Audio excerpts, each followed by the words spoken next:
আগের অংশে যেখানে গল্পটা শেষ হয়েছিল সেখান থেকে আজ শুরু করছি, কারণ এরপর যেটা ঘটতে চলেছে সেটা আপনাদের কল্পনারও বাইরে। তো হ্যালো ফ্রেন্ডস, আপনারা কেমন আছেন? আশা করছি আপনারা ভালো আছেন।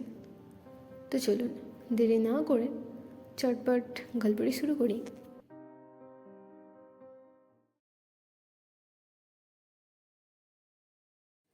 কিন্তু তাহার সম্পূর্ণ বিপরীত হওয়ার সম্ভাবনা থাকতেই এই ছোকরাটির গতিবিধি এবং ইতিহাস আমার কাছে এমন নিরতিশয় উৎসুকজনক হইয়াছে। সে অসামাজিক মনুষ্য সম্প্রদায় পাতালতলে সম্পূর্ণ আত্মগোপন করিয়া এই বৃহৎ মনুষ্য সমাজকে সর্বদাই নিচের দিক হইতে দোলায়মান করিয়া রাখিয়াছে। এই বালকটি সেই বিশ্বব্যাপী বহু পুরাতন বৃহৎ জাতির একটি অঙ্গ। এ সামান্য একজন স্কুলের ছাত্র নহে, এ জগৎবক্ষ বিহারিণী সর্বনাশিনীর একটি প্রলয় সহচর। আধুনিক কালের চশমা পরা নিরীহ বাঙালির ছাত্রের বেশে কলেজের পাঠ অধ্যয়ন করিতেছে। নিমুণ্ডধারী কাপালিক বেশে ইহার ভৈরবতা আমার নিকট আরও ভৈরবতর হইত না। আমি ইহাকে ভক্তি করি। অবশেষে সশরীরে রমণীর অবতারণা করিতে হইল। পুলিশের বেতনভোগী হরিমতি আমার সহায় হইল। মন্মথকে জানাইলাম আমি হরিমতির হতভাগ্য প্রণয়াকাঙ্ক্ষী।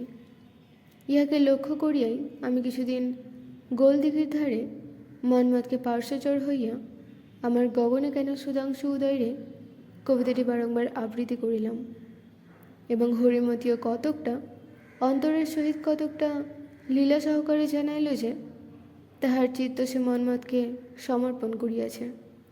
কিন্তু আশানুরূপ ফল হইল না। মন্মথ সুদূর নির্লিপ্ত অবিচলিত কৌতূহলের সহিত সমস্ত পর্যবেক্ষণ করিতে লাগিল। এমন সময় একদিন মধ্যাহ্নে তার ঘরের মেঝেতে একখানি চিঠির গুটিগত ছিন্নাংশ কুড়িয়া পাইলাম। জোড়া দিয়া দিয়া এই অসম্পূর্ণ বাক্যটুকু আদায় করিলাম। আজ সন্ধ্যা 7টার সময় গোপনে তোমার বাসায় অনেক খুঁজিয়া আর কিছু বাহির করিতে পারিলাম না। আমার অন্তঃকরণ পুলকিত হইয়া উঠিল। মাটির মধ্য হইতে কোনো বিলুপ্ত বংশ প্রাচীন প্রাণীর একখণ্ড হাড় পাইলে প্রত্নজীব তত্ত্ববিদের কল্পনা যেমন মহানন্দে সজাগ হইয়া ওঠে, আমারও সে অবস্থা হইল। আমি জানিতাম আজ রাত্রি 10টার সময় আমাদের বাসায় হরিমতির আবির্ভাব হইবার কথা আছে। ইতিমধ্যে সন্ধ্যা 7টার সময় ব্যাপারখানা কি, ছেলেটির যেমন সাহস তেমনই তীক্ষ্ণ বুদ্ধি। যদি কোনো গোপন অপরাধের কাজ করিতে হয় তবে ঘরে যেদিন কোনো একটা বিশেষ হাঙ্গামা সেদিন অবকাশ বুঝিয়ে করা ভালো। প্রথমত প্রধান ব্যাপারের দিকে সকলের দৃষ্টি আকৃষ্ট থাকে।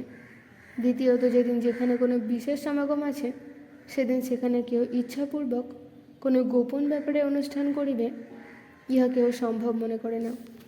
হঠাৎ আমার সন্দেহ হইল যে আমার সহিত এই নূতন বন্ধুত্ব এবং হরিমতির সহিত এই প্রেমাভিনয় ইহা কেউ মন্মথ আপন কার্যসিদ্ধির উপায় করিয়া লইয়াছে।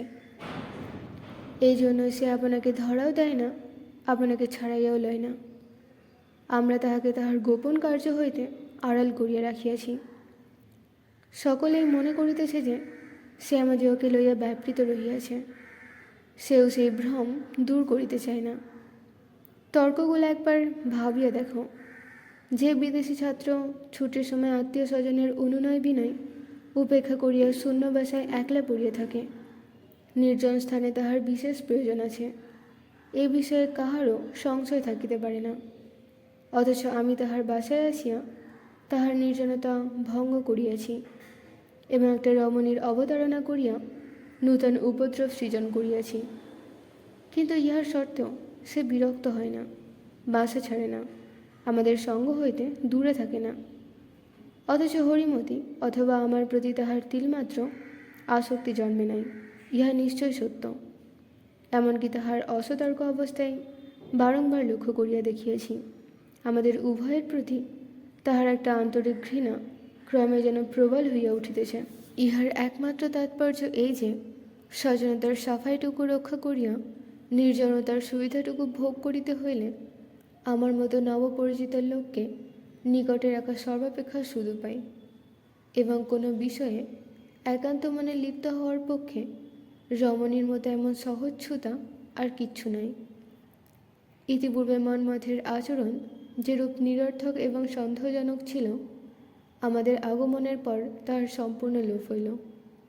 কিন্তু এতটা দূরের কথা মুহূর্তের মধ্যে বিচার করিয়া দেখিতে পারে, এত বড় মতলবী লোক যে আমাদের বাংলাদেশে জন্মগ্রহণ করিতে পারে, ইহা চিন্তা করিয়া আমার হৃদয় উৎসাহে পরিপূর্ণ হইয়া উঠিল।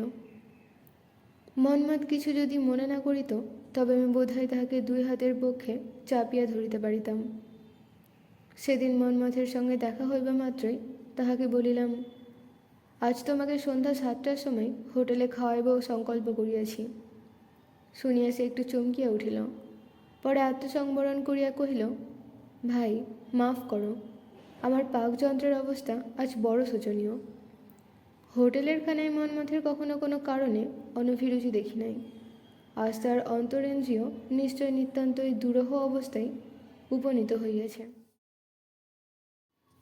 সেদিন সন্ধ্যার পূর্বভাগে আমার বাসায় থাকিবার কোনো কথা ছিল না, কিন্তু আমি সেদিন গায়ে পড়িয়া নানা কথা পাড়িয়া বৈকালের দিকে কিছুতেই আর উঠিবার গা করিলাম না। মন্মথ মনে মনে অস্থির হইয়া উঠিতে লাগিল। আমার সকল মতের সঙ্গেই সে সম্পূর্ণ সম্মতি প্রকাশ করিল, কোনো তর্কের কিছুমাত্র প্রতিবাদ করিল না। অবশেষে ঘড়ির দিকে দৃষ্টিপাত করিয়া ব্যাকুল চিত্তে উঠিয়া দাঁড়াইয়া কহিল, হরিমতিকে আজ আনিতে চাইবে না? আমি সচকিতভাবে কহিলাম, হ্যাঁ হ্যাঁ, সে কথা ভুলিয়া গিয়াছিলাম। তুমি ভাই আহার আদি প্রস্তুত করিয়া রাখো, আমি ঠিক 10:30 রাত্রে তাহাকে এখানে আনিয়া উপস্থিত করিব। এই বলিয়া চলিয়া গেলাম। আনন্দের নেশা আমার সর্বশরীরে রক্তের মধ্যে সঞ্চরণ করিতে লাগিল। সন্ধ্যা 7 ঘটিকার প্রতি মন্মথের যে প্রকার উৎসুক দেখিলাম, আমার উৎসুক তৎপেক্ষা অল্প ছিল না। আমি আমাদের বাসার অনতি দূরে প্রচ্ছন্ন থাকিয়া প্রেয়সীর সমাগমত কণ্ঠিত প্রণয়ের ন্যায় মুর্মুহ ঘড়ি দেখিতে লাগিলাম। গোধূলির অন্ধকার ঘনীভূত হইয়া যখন রাজপথে গ্যাস জ্বলিবার সময় হইল, এমন সময় একটি রুদ্ধদ্বার পালকি আমাদের বাসার মধ্যে প্রবেশ করিল। ওই আচ্ছন্ন পালকিটির মধ্যে একটি অশ্রুসিক্ত অবকুণ্ঠিত পাপ, একটি মূর্তিময়ী ট্র্যাজেডি, কলেজের ছাত্রনিবাসের মধ্যে গুটিকতক উড়ে বেহারার স্কন্ধা চাপিয়া সমুচ্চ হাই হই শব্দে অত্যন্ত অনায়াসে সহজভাবে প্রবেশ করিতে কল্পনা করিয়া আমার সর্বশরীরে অপূর্ব পুলক সঞ্চার হইল। আমি আর বিলম্ব করিতে পারিলাম না। অনতিকাল পরে ধীরে ধীরে সিঁড়ি বাহিয়া দোতলায় উঠিলাম। ইচ্ছা ছিল গোপনে লুকাইয়া দেখিয়া শুনিয়া লইব, কিন্তু তাহা ঘটিল না। কারণ সিঁড়ির সম্মুখবর্তী ঘরে সিঁড়ির দিকে মুখ করিয়া মন্মথ বসিয়াছিল এবং গৃহের অপর প্রান্তে বিপরীত মুখে একটি অবকুণ্ঠিতা নারী বসিয়া মৃদুস্বরে কথা কহিতেছিল। যখন দেখিলাম মন্মথ আমাকে দেখিতে পাইয়াছে, তখন দ্রুত ঘরের মধ্যে প্রবেশ করিয়াই বলিলাম, ভাই আমার ঘড়িটা ঘরে ফেলিয়া আসিয়াছি, তাই লইতে আসিলাম। মন্মথ এমনই অভিভূত হইয়া পড়িল যে বোধ হইল যেন তখনই সে মাটিতে পড়িয়া যাইবে। আমি কৌতুক এবং আনন্দে নিরতিশয় ব্যগ্র হইয়া উঠিলাম, ভাই তোমার অসুখ করিয়াছে নাকি? সে কোনো উত্তর দিতে পারিল না। তখন সেই কাষ্ঠপুত্তালিকাবৎ আড়ষ্ট অবকুণ্ঠিতা নারীর দিকে ফিরিয়া জিজ্ঞাসা করিলাম, আপনি মন্মথের কে হন? কোনো উত্তর পাইলাম না, কিন্তু দেখিলাম তিনি মন্মথের কেউই হন না, আমার স্ত্রী হন। তাহার পর কী হইল সকলে জানেন। এই আমার ডিটেকটিভ পদের প্রথম চোরধরা। আমি কিয়ৎক্ষণ পরে ডিটেকটিভ মহিমচন্দ্রকে কহিলাম, মন্মথের সহিত তোমার স্ত্রীর সম্বন্ধ সমাজ বিরুদ্ধ না হইতেও পারে। মহিম কহিল, না হইবারই সম্ভব। আমার স্ত্রীর বাক্স হইতে মন্মথের এই চিঠিখানি পাওয়া গেছে বলিয়া একখানি চিঠি আমার হাতে দিল। সেখানে নিম্নে প্রকাশিত হইল, সুচরিতাসু, হতভাগ্য মন্মথের কথা তুমি বোধ করে এতদিনে ভুলিয়া গিয়াছ।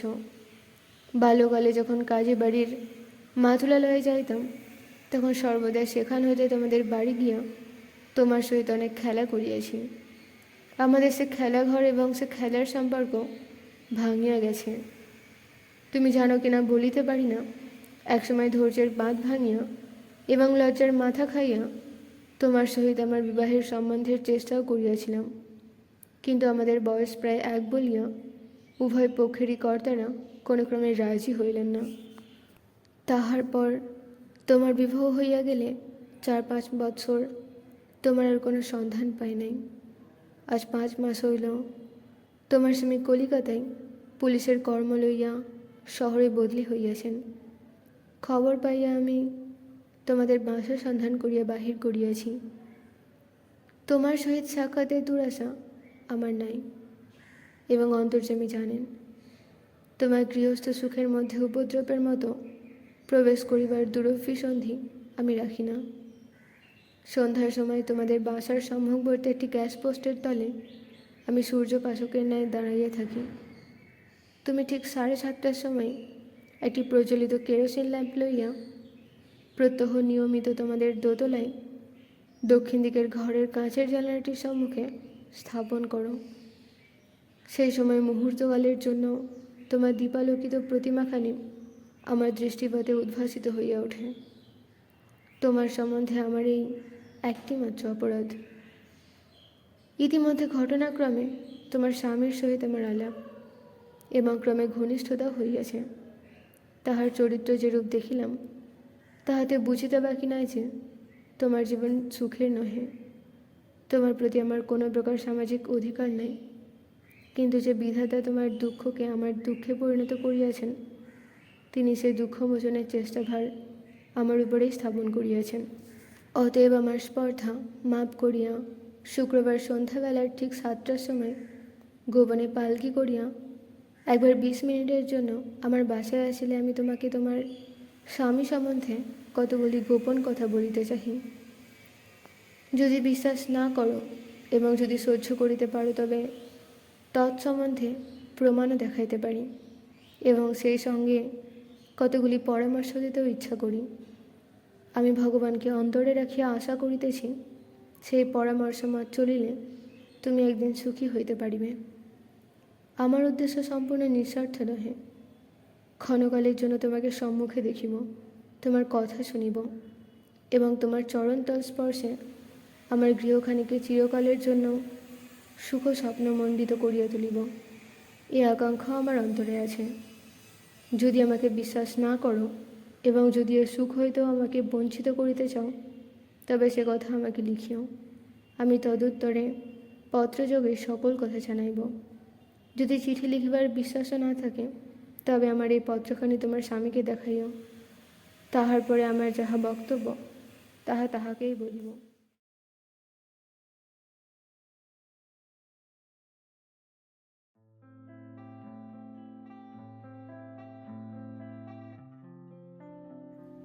গল্পটি এখানেই শেষ হচ্ছে। গল্পটা কেমন লাগলো জানাবেন। গল্পটি ভালো লেগে থাকলে লাইক ও কমেন্ট করতে ভুলবেন না। আর চ্যানেলটিকে সাবস্ক্রাইব না করে থাকলে চ্যানেলটি অবশ্যই সাবস্ক্রাইব করে নিন, কারণ এরকম আরও গল্প আসতে চলেছে। ততদিন অবধি আপনারা ভালো থাকুন,